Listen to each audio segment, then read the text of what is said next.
The salvage yard on station was the kind of place where dreams came to die. It stretched for nearly 3 kilometers along the outer ring of the station, a massive graveyard of forgotten ships and broken promises. Hundreds of vessels sat there in the cold darkness, their hulls rusting and their engines silent, waiting for someone to either save them or tear them apart for scrap. Danny Cole walked through this graveyard with his hands deep in his jacket pockets. The cold seeped through the thin fabric of his boots with every step, and his breath came out in small white clouds that hung in the recycled air for a moment before disappearing. He was 26 years old, and he had exactly 47 credits to his name. That was not enough to buy a decent meal on most stations, let alone a ship. But Danny needed a ship. Without one, he was nothing, just another drifter on a station that had too many drifters already. He had spent the last 3 years working odd jobs across the outer colonies, loading cargo, cleaning engine rooms, fixing things that other people had broken. He had saved every credit he could, living on the cheapest food and sleeping in the cheapest bunks, all for one goal. He wanted to be a salvager. Salvagers were the treasure hunters of space. They found old wrecks and abandoned stations, and they stripped them for anything valuable.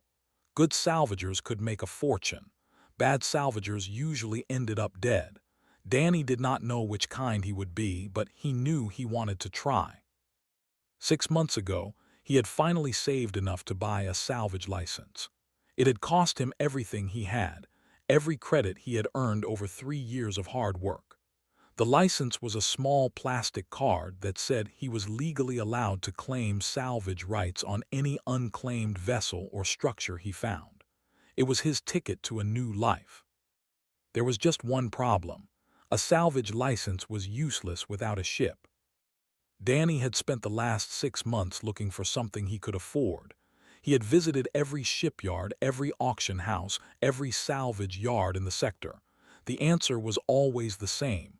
Ships cost money, real money, the kind of money Danny did not have. Station was his last hope. The station orbited a dying star at the edge of settled space, and its salvage yard was famous for having the oldest and cheapest ships in the sector. If Danny could not find something here, he would have to give up his dream entirely. The thought of giving up made his stomach tight with fear. He had nothing else. No family, no home, no future except the one he was trying to build for himself. If this did not work, he did not know what he would do. So he walked through the salvage yard, scanning registration numbers and trying to stay hopeful. Most of the ships he passed were beyond saving. Their hulls had been breached by meteorites or eaten through by rust. Their engines had been stripped years ago. They were just shells now, empty and dead. Danny kept walking. The yard was organized in rough sections. Near the entrance were the newer wrecks, ships that had come in within the last few years. These were picked over quickly by salvagers with money. Further back were the older wrecks, ships that had been sitting for decades. Nobody wanted these. They were too damaged, too outdated, too much work for too little reward. Danny headed for the back. He passed a row of old cargo haulers, their massive holds empty and echoing. He passed a cluster of mining ships, their drill arms frozen in place like the legs of dead insects. He passed what looked like an old military vessel, its weapons stripped and its armor plating sold off piece by piece. None of them spoke to him. None of them felt right. Danny did not believe in fate or destiny or any of that nonsense. He believed in hard work and good luck and knowing when to take a chance. But as he walked through that yard, he could not shake the feeling that he was looking for something specific, something that was waiting for him. He found it at the very back of the yard, in a section that looked like it had not been visited in years. The ship sat apart from the others, half buried under decades of accumulated debris. Old cargo containers had been stacked around it like a wall. Broken machinery had been dumped on top of it. It looked less like a ship and more like a hill of junk. But Danny could see the shape of it beneath all the garbage. A long, sleek hull, wings swept back like a bird in flight.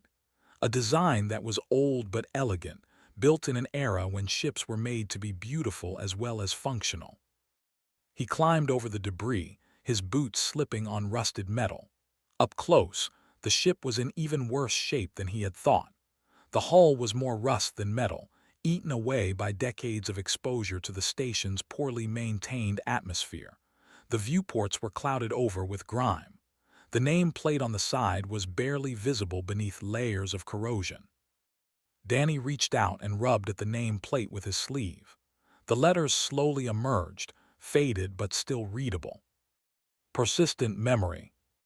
It was a good name, Danny thought, a hopeful name, the kind of name someone gave to a ship they loved.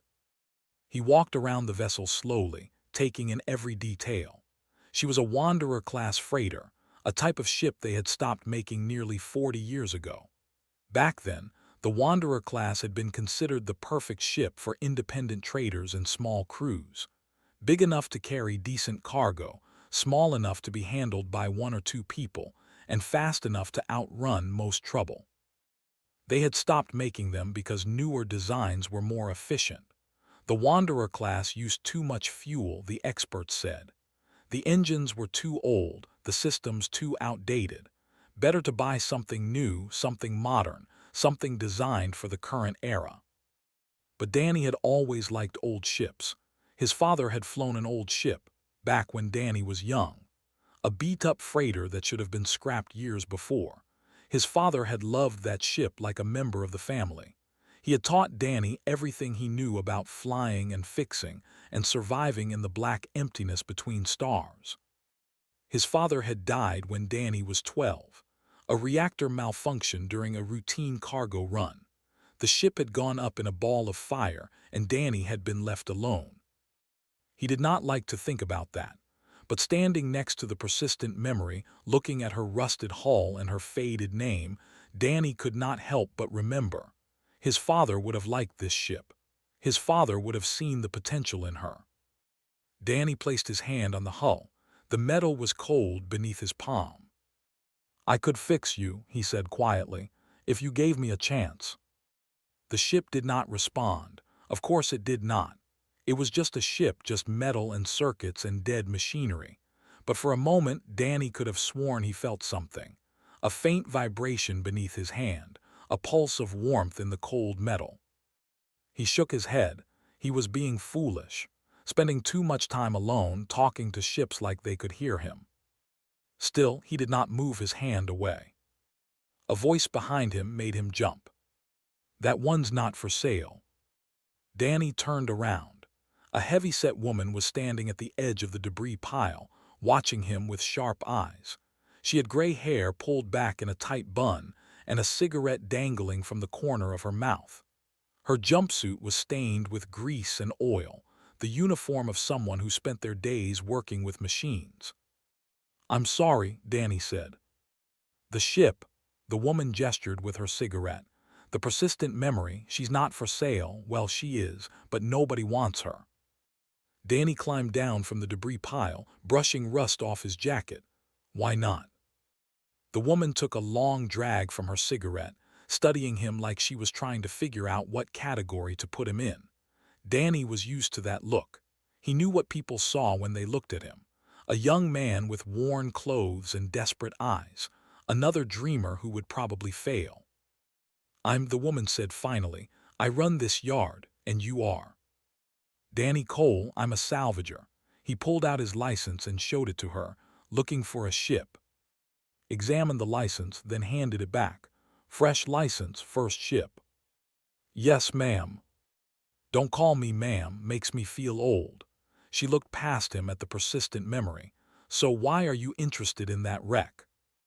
Danny turned to look at the ship again. "I don't know, there's something about her, she feels different." Made a sound that might have been a laugh. Different, that's one word for it. She dropped her cigarette and ground it out under her boot. "Come on, I'll tell you about her." She led Danny to a small office near the entrance of the yard. The office was cramped and messy, filled with data pads and spare parts and cups of cold coffee. Cleared a pile of junk off a chair and gestured for Danny to sit. The persistent memory has been in this yard for 15 years, said, settling into her own chair behind a cluttered desk. She came in as salvage after her crew died in an accident out near the Vega system, some kind of navigation error during a faster-than-light jump. The whole crew was killed. Ship drifted for 2 years before someone found her and towed her here. Danny felt a chill that had nothing to do with the cold. That's terrible. Space is terrible, shrugged. Anyway, she's been sitting in my yard ever since. I've had maybe 20, 30 salvagers come through wanting to strip her for parts. Not one of them has managed it. Why not? Leaned forward, her eyes sharp. Because the AI won't let them. Danny blinked. The AI. The persistent memory has an artificial intelligence system. Old model but sophisticated. She was designed to run the ship almost independently with minimal human input. When the crew died, the AI kept running, and she's still running now. After 15 years. After 15 years. Lit another cigarette. The AI is damaged, corrupted. Something happened during the accident or during the 2 years she spent drifting alone. She's not quite right anymore, but she's still functional enough to control the ship's systems, and she doesn't want anyone touching her. Danny thought about this. An AI that had lost its crew and spent years alone in the darkness of space. An AI that had become damaged and strange. An AI that refused to let anyone near. It sounded dangerous. It sounded like a problem he did not need. But he also could not stop thinking about the name, persistent memory, the way the ship had felt under his hand, the faint pulse of warmth in the cold metal. You said she's technically for sale, Danny said. What would it cost to buy her? Laughed. Son, I would give her to you for free just to get her out of my yard. She's taking up space and scaring away customers. But like I said, nobody can take her. The AI won't allow it. There has to be some way. Studied him for a long moment. There was something in her eyes that Danny could not read. Curiosity, maybe, or pity. There is one way, she said finally. The AI has a thing about games, card games specifically. She was programmed with a full library of games from old Earth. Poker, blackjack, gin rummy, you name it. When the first salvagers came to strip her, she made them an offer. Beat her at cards and they could have the ship. Lose and they had to leave. And nobody's beaten her. Not a single person. She's had hundreds of challengers over the years. Expert gamblers, professional card players, people with fancy computer systems designed to calculate odds. She's beaten them all, shook her head. After a while, people stopped trying. The ship got a reputation. Cursed, some people say, haunted by the ghosts of her dead crew. Danny did not believe in ghosts, but he believed in desperate AIs who had spent 15 years alone and damaged. He believed in machines that held onto hope long after hope should have died. I want to try, he said. Raised an eyebrow. You want to play cards against an AI that's beaten hundreds of people smarter than you? Yes. What makes you think you can win? Danny thought about the question. He did not have a computer to calculate odds. He was not a professional gambler.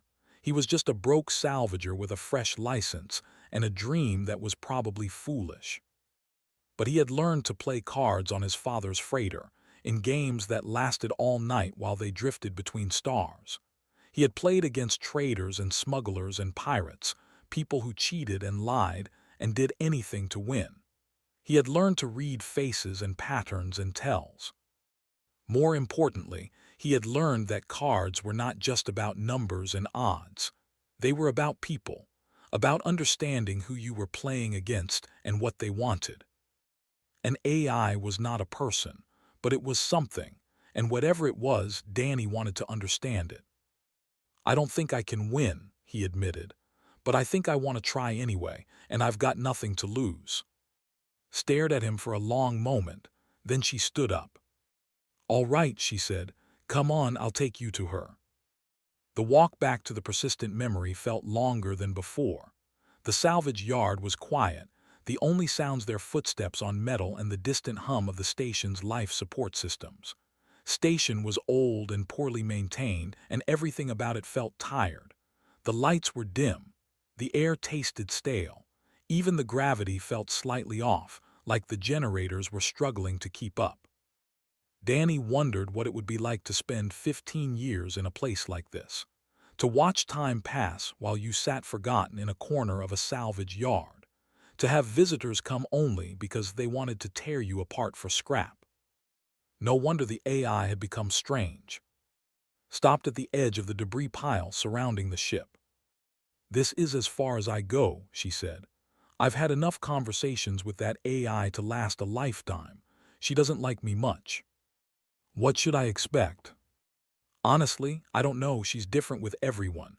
Sometimes she's friendly, sometimes she's hostile, sometimes she barely talks at all." Looked at the ship with an expression that might have been sadness. "She's lonely, I think, but she's also angry and scared. 15 years is a long time to be alone with your own thoughts." Danny nodded. He started climbing over the debris. "Hey," called after him. "For what it's worth, I hope you win. That ship deserves better than rotting in my yard." Danny looked back. "Thanks."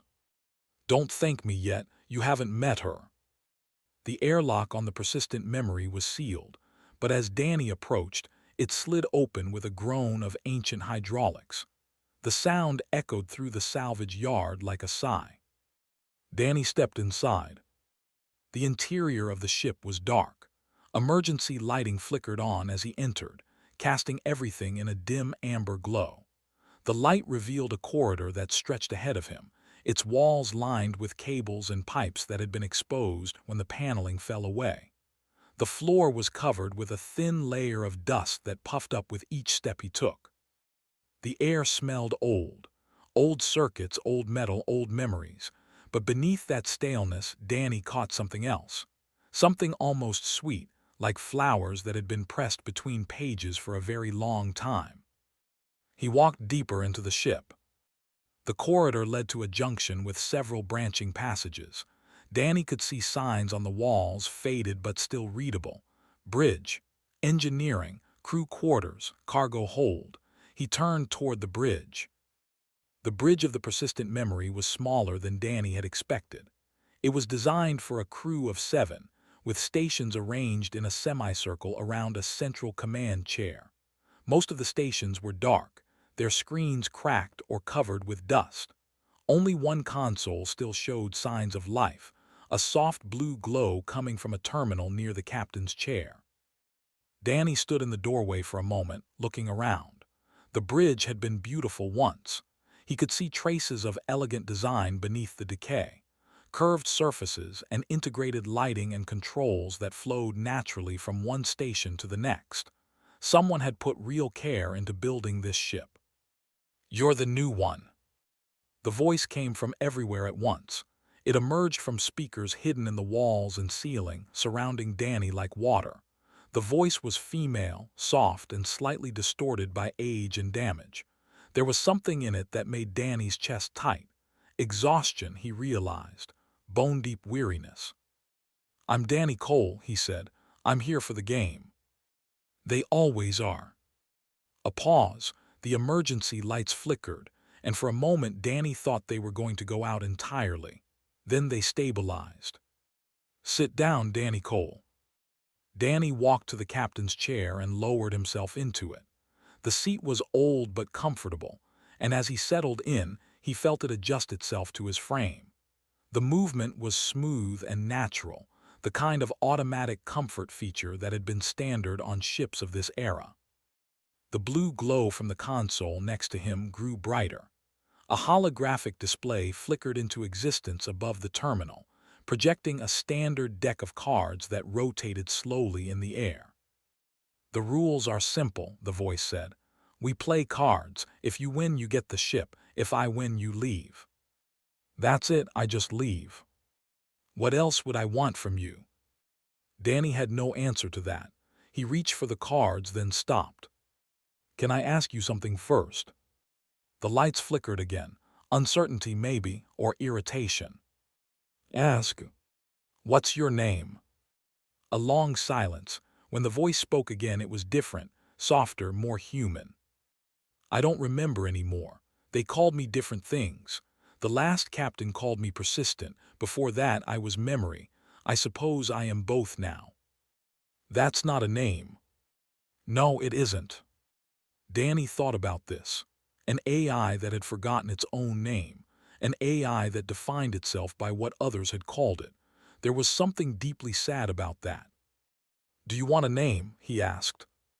Another silence, longer this time. Nobody has ever asked me that before. I'm asking now. The holographic card stopped rotating. The blue glow pulsed once, twice, 3 times. Maybe, the voice said finally, but not yet. First we play. The cards dealt themselves, moving through the air without any visible support. Danny watched as 5 cards settled in front of him and 5 more settled on the opposite side of the console. The game was poker, 5-card draw, simple and elegant and very hard to master. Danny picked up his cards, 2 pairs, kings and sevens, a decent starting hand. He looked across the console, even though there was no face to meet his gaze. Are you ready? I've been ready for 15 years, the AI said. I was starting to think nobody else would ever come. The game began. They played for hours. Outside the ship, the salvage yard's artificial day cycle faded into artificial night, and the dim lights of station grew even dimmer. Inside the persistent memory, time seemed to stop. There was only the cards, the soft blue glow of the console, and the voice that emerged from the walls. The AI was good, better than good. She played with a precision that Danny had never encountered before, calculating odds and anticipating moves in ways that felt almost supernatural. She knew when he was bluffing. She knew when he was holding back. She seemed to know what cards he had before he even looked at them himself. But Danny did not give up. His father had taught him that cards were not just about winning or losing. They were about the space between, the moments when you learned something about your opponent. They were about conversation as much as competition.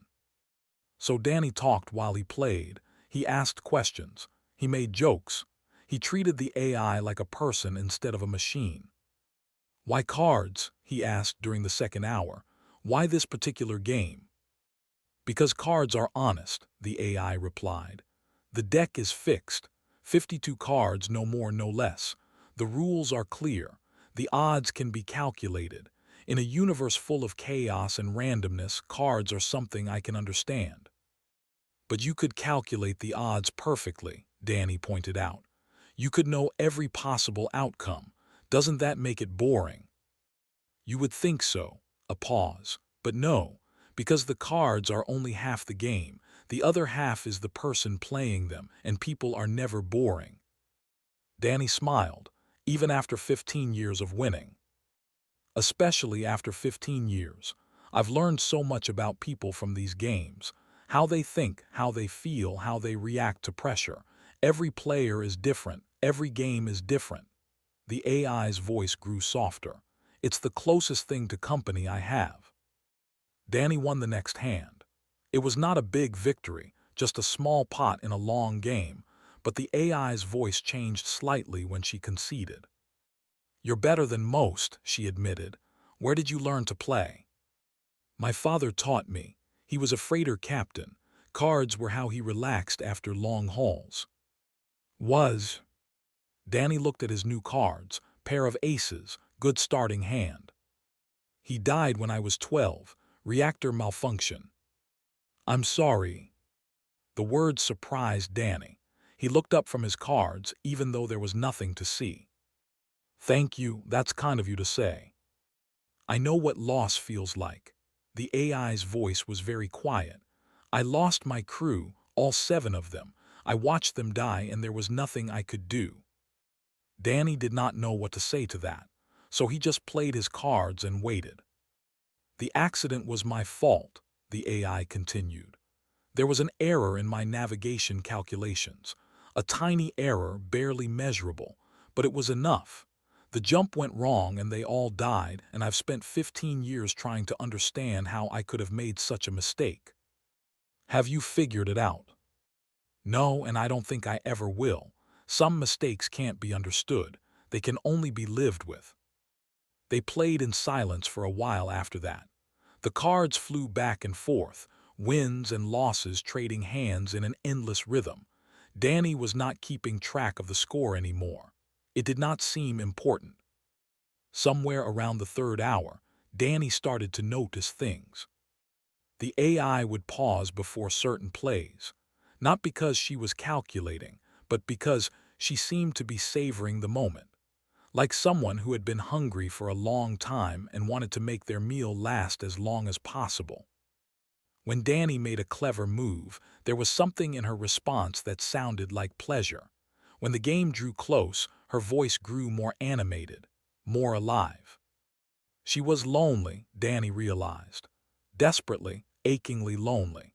She had been sitting in this salvage yard for 15 years, and the only human contact she had was these card games. Brief visits from strangers who only wanted what they could take from her. No wonder she had beaten everyone who came. If she lost, the games would end. If she won, she could keep playing, keep having these moments of connection, however brief. Danny looked at his cards. He had the best hand he'd been dealt all night. Full house, queens over nines. There was almost no way the AI could beat it. He thought about winning, walking out of here with a ship, finally having a chance to pursue his dream. Everything he had worked for, everything he had sacrificed, finally paying off. Then he thought about the AI, about 15 years of silence and solitude, about games that were the closest thing she had to friendship. Danny folded. "What are you doing?" The AI's voice was sharp with surprise, maybe even alarm. "I'm folding," Danny said. "But your hand you had." "I know what I had." Danny gathered the cards and began shuffling. "I want to play another round, if that's okay." A long silence. The lights on the bridge flickered in a pattern Danny had not seen before, something complicated, something emotional. "Why?" the AI asked. "Why would you do that?" Danny thought about the question. He thought about his father, who had loved an old ship like a member of the family. He thought about the years he had spent drifting from station to station, never quite belonging anywhere. He thought about how the emptiness of space could swallow you whole if you let it. "Because I'm having a good time," he said finally, "and I don't think you get to have a good time very often." The lights flickered again. When the AI spoke, her voice was different, softer, almost fragile. "No," she admitted, "I don't." "Then let's keep playing, we've got all night." They played until the station's artificial dawn cycle began to brighten the viewports. The amber emergency lighting mixed with the pale artificial sunlight, casting strange shadows across the bridge. Danny had lost track of how many games they had played. Dozens, maybe. Hundreds. They talked while they played, about everything, about nothing. Danny told her about his childhood on freighters, about the endless jump between stars, the way space could be beautiful and terrifying at the same time. He told her about his father, about the games they used to play, about the lessons he had learned. The AI told him about her early years, about the crew that had named her and cared for her and treated her like a person, about the captain, a woman named Lucy Porter, who had talked to her every day about anything and everything. "Lucy said I was the best ship she had ever flown," the AI said. "She said I was more than just a machine. She said I had a soul." "Do you think you do?" Danny asked. "I don't know. I don't even know what a soul is, but I know that I think and I feel and I remember. I know that I can be happy and sad and scared and angry. I know that sitting here talking to you feels different from sitting alone in the dark." A pause. "Maybe that's what a soul is, the part of you that reaches out to other people." Dawn turned to morning.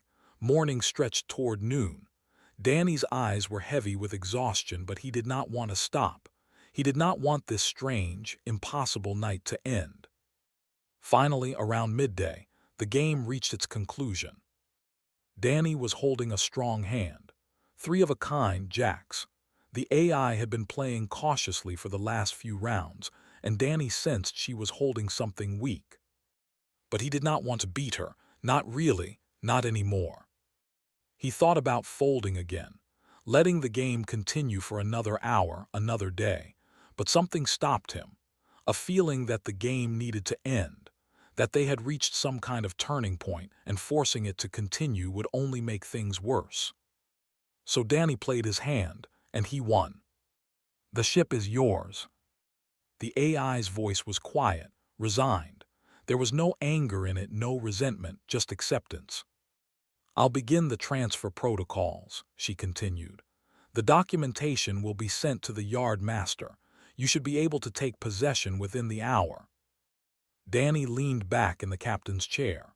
The seat adjusted to his new position automatically, still trying to make him comfortable. "What happens to you?" he asked. "I don't understand the question." "When I take the ship, what happens to you?" A pause. The lights on the bridge dimmed slightly. "I remain," the AI said. "I am the ship. My core processes are integrated into every system, but most salvagers prefer to install their own systems. Newer systems, better systems. I would be," a hesitation, "deactivated." Danny thought about this. He thought about the night they had just spent together, the conversations, the games, the moments of connection. He thought about how alive she had seemed, how real. "What if I don't want to deactivate you?" The lights flickered, not the uncertain flickering of a damaged system, but something else, something that looked almost like hope. "Why would you do that?" Danny stood up from the captain's chair. He walked to the main console, the one that glowed with soft blue light, and placed his hand on its surface. The metal was warm beneath his palm. "Because you're the first interesting thing that's happened to me in years," he said. "And because nobody should have to be alone for 15 years. Not even a ship." The lights flickered again. The blue glow pulsed. When the AI spoke, her voice was barely a whisper. "You mean that?" "I mean it." A long silence. The ship hummed around Danny, and for the first time he realized it was not just the sound of old machinery. It was the sound of a living thing, thinking, feeling, hopping. "I don't know what to say," the AI admitted. "Nobody has ever. I didn't think anyone would ever." "You don't have to say anything," Danny smiled. "Just help me figure out how to make you again. I've got a salvage license and no cargo. I figure we've got plenty of time to work things out." The lights on the bridge grew brighter. The blue glow spread from the console to the other stations, panels flickering to life for the first time in years. The ship was waking up, coming back to life. "My name," the AI said suddenly. Danny looked around. "What?" "You asked if I wanted a name. Earlier I said not yet." A pause. "I think I'm ready now." "Okay, what would you like to be called?" The ship hummed. The lights pulsed. When the AI spoke, her voice was strong and clear. "Myra, I would like to be called Myra." Danny nodded. "Myra, that's a beautiful name." "It means wonderful in an old Earth language. I found it in my databases. It seemed appropriate." "It is appropriate." Danny patted the console gently. "Nice to meet you, Myra. I'm looking forward to flying with you." The lights flickered in a new pattern, something bright and warm and joyful. "Nice to meet you too, Danny Cole. I'm looking forward to being flown." Outside the ship, the salvage yard continued its slow decay. Ships rusted and fell apart. Dreams died and were forgotten. Station orbited its dying star, just as it had for decades. But inside the persistent memory, something new was beginning. A partnership, a friendship, a chance at something better. Danny Cole had come to the salvage yard looking for a ship. He had found something much more valuable instead. He had found hope. And so had Myra. Was waiting for them outside the ship. She had a fresh cigarette in her mouth and a look of disbelief on her face. "You won," she said. "I won." In 15 years, you're the first person to beat her, shook her head slowly. How did you do it? Danny thought about the question. He thought about all the games they had played, all the conversations they had shared. He thought about the moments when he could have pushed for victory but chose to fold instead. He thought about the way the game had finally ended, not with triumph but with something quieter. I didn't try to beat her, he said finally. I just tried to play with her. I think that made a difference. Stared at him for a long moment, then she laughed. You're either the salvager I've ever met or the craziest. Maybe both. She pulled a data pad from her pocket and handed it to him. Transfer documents, sign at the bottom. The ship is yours. Danny signed. The data pad beeped, and just like that, the persistent memory belonged to him. There's something else, Danny said. I'm going to need supplies, parts, everything I need to make her again. That's going to cost you. Those 47 credits you've got won't cover much. I know, Danny looked back at the ship, but I figure I can work it off. You must need hands around here. I'm good with repairs. Considered this. You want to work in my yard while you fix up your ship. If you'll have me. Another long look, then nodded. All right, you've got a deal. Room and board plus basic wages.